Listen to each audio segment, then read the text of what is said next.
Welcome to the leading podcast for long-term weight management. Subscribe to the podcast so that you don't miss an episode. You can connect with Jenny on all social media channels. You can also sign up to the newsletter to receive frequent content and tips for weight loss success. Hey guys, welcome to the Power Over Food podcast. I am your host, Jenny McDonald. I'm an eating behaviour coach or an emotional eating coach. I am a certified and accredited health and life coach, and I have 17 years experience in helping my clients change their relationship with food forever. So, something I wanted to talk about today is unhelpful thinking. And the reason I've chose this is because it is something that all of my clients suffer from. Some struggle with it more than others, but there is a trait of this in all of us. And I want to start off by just describing the different types of unhelpful thinking. And I'm not going to go through them all, but I'm going to give you some of the main ones. So one of the real bugbears for us is all or nothing thinking. And I am sure that you know what I mean by this. It's like so many ladies come to me and they say, Jenny, I'm all or nothing. Just to let you know, I'm all or nothing. I'm either totally in or I'm totally out. So that is like when we're totally on plan, we're going to the gym 5 times a week, we're eating salad every day, and we're just fully committed. But then we can quite easily switch to the nothing. So I'm not on plan, I'm not going to the gym, I'm laying on the sofa and I'm surrounding myself with chocolate and wine. Yeah? So it's like I'm totally in or I'm totally out. And we can do this type of thinking with situations in our lives. Yeah, it's kind of like, oh, everything is great and life is good, or life is really bad and just everything is rubbish. Yeah, so just look out for that all or nothing thinking. I'm going to come back to that in a little while. Another example is catastrophizing. It's when we make mountains out of molehills. So something happens at the start of your day and it's like, well, that's it, my day's ruined. Oh, what's the point in going now? It's just going to be rubbish, whatever now. Maybe somebody is going to be late and you think, well, there's just no point. It's, and you just, it kind of perpetuates in your head instead of just thinking logically and thinking, oh, it's a real shame that they're going to be late because they're going to miss the first 10 minutes of the show or whatever it is you're going to do. But actually, I'm here and I'm going to enjoy myself, and they will catch up, and it's absolutely fine.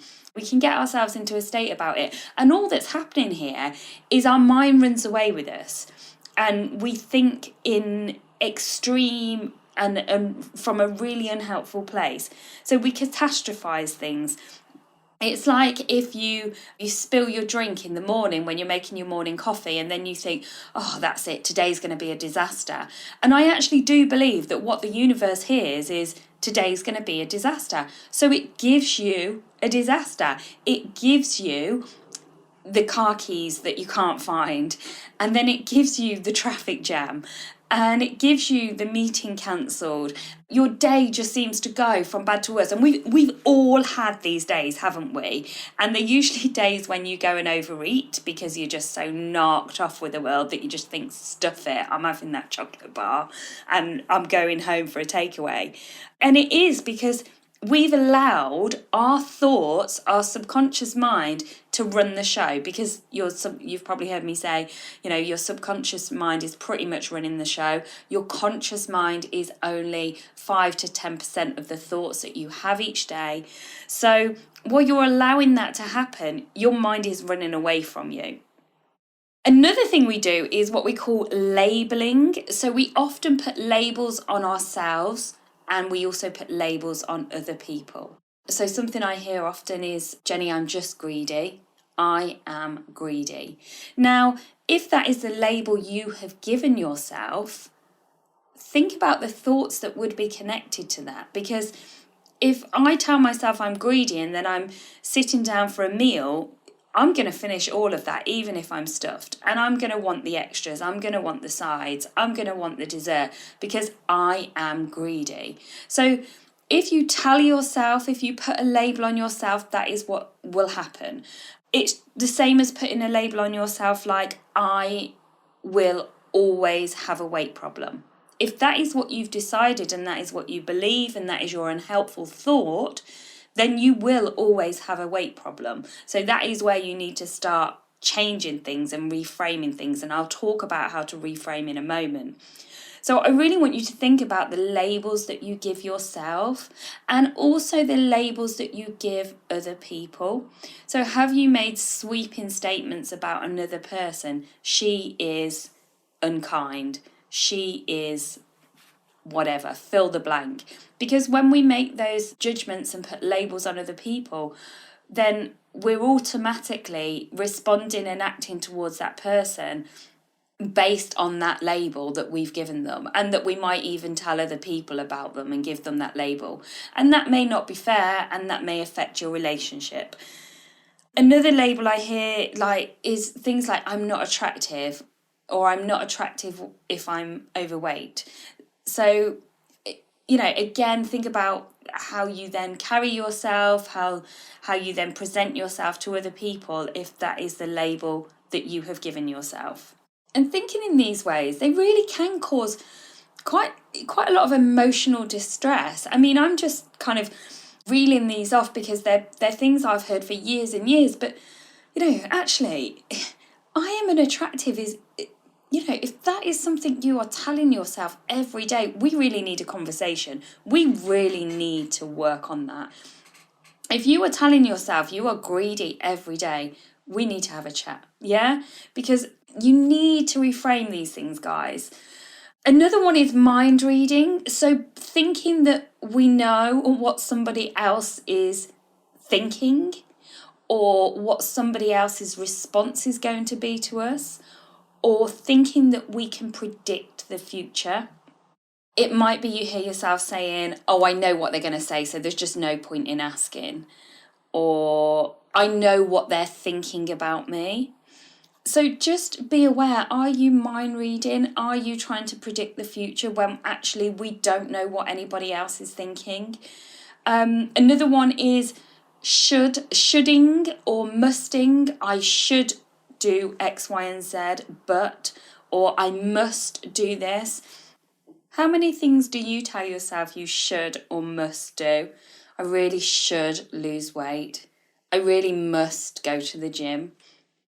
And I'd invite you to think, why should you? Why must you? If it's not something you don't want to do, don't do it. Yeah? Again, reframe it, which I'm going to come to now.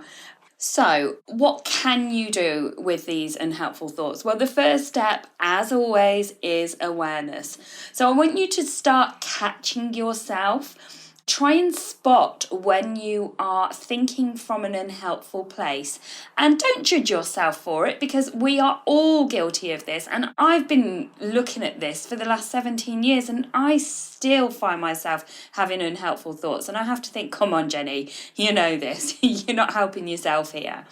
Start catching yourself, and it may be easy to spot for some people, and sometimes you don't even realize you're doing it. And that is why when I'm working with my clients, it's easy for somebody else to spot, especially somebody that's trained to spot it, and somebody to call you out and say, did you just hear what you said there? Have you thought about this another way?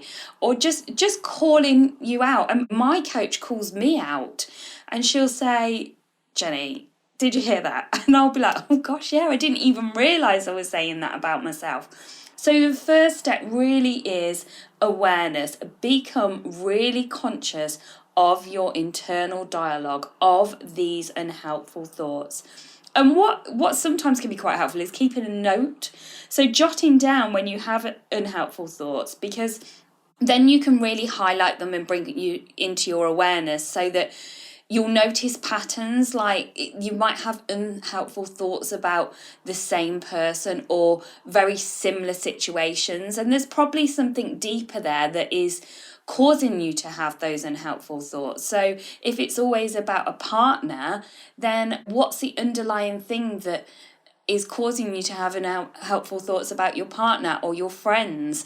Maybe you have other things going on in the background, or something's happened in your past where you place that same thought over the next relationship you have, just for example. So once you've identified your unhelpful thinking patterns, then what we need to do is look at reframing them. And I always talk about trying to look at things from a logical, balanced viewpoint. For example, I am greedy may be turned into I enjoy eating food and I'm working on my relationship with food. Or I'm working on learning my fullness cues.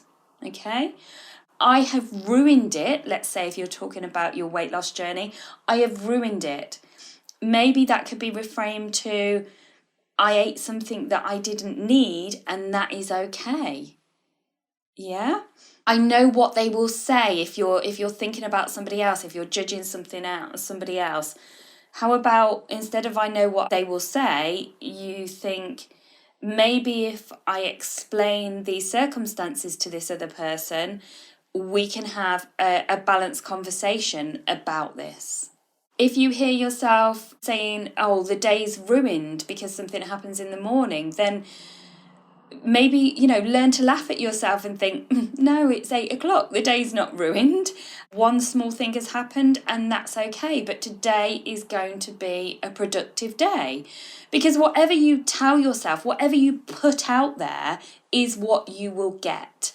If you put it out and if you say, this is what's going to happen today, it's pretty likely that that is how the day is going to pan out. And I don't mean if you put out, I'm going to win £1 million today. Obviously, that's slightly different. But I mean, if you set your intentions that today is going to be a successful day with food, today is going to be a productive day at work, today you're going to have that conversation with your friend that you're not looking forward to, but it's going to have a good outcome, then it's quite likely you're going to go into all of those situations and get the outcome that you want, or get close to the outcome that you want, because you've set that intention and you've thought about that situation. You haven't gone into situations with your unhelpful thoughts, with you predicting the future, with you thinking that you know what's going to happen, or you catastrophizing the situation, or labeling other people. A real big one is, and almost all of my clients start with this one, oh, Jenny, I will never lose weight. And people say to me, yeah, I just thought if I could lose a little bit before my holiday, I know I'll put it back on afterwards because I can never lose weight and keep it off. So how about we reframe that to, I can lose weight. I just need to work on my long-term relationship with food.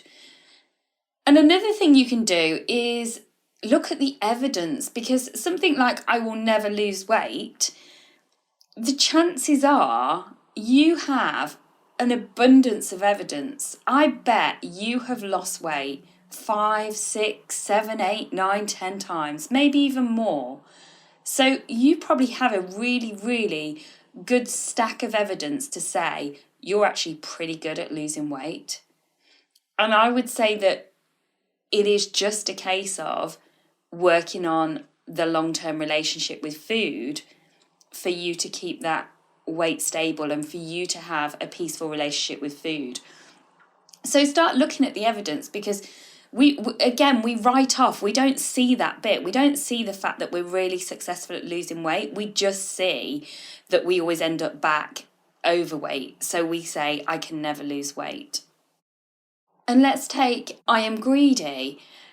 Now, yes, there may be, if we're looking at evidence, there may be times where you do eat more and you have eaten more in the past, and you might say to me, well, Jenny, I can eat X, Y, and Z without even thinking about it. I inhale food.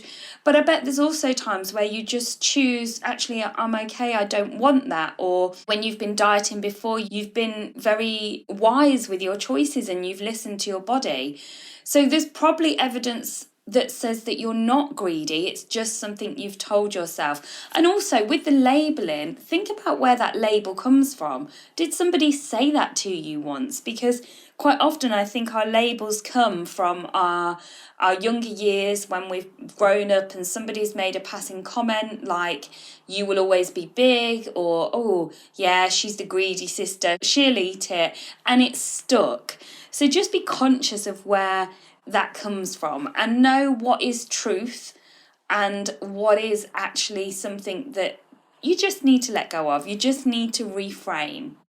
That is unhelpful thinking, or just a whistle-stop tour, if you like, of unhelpful thinking.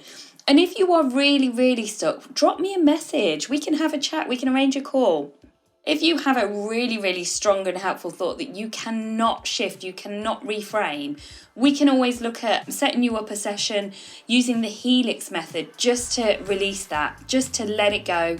Because some of these thoughts, these beliefs can be not just on our core level for our, where we are now, but they can be on a genetic level, they can be on a soul level. So if they've been passed down through the generations, we may need a little bit of help in letting these unhelpful thoughts go, releasing these unhelpful thoughts.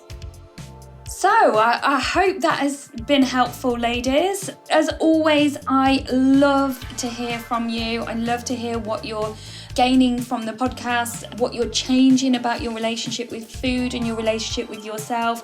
If there are any topics you would like me to talk about in more detail, let me know and I will do my best.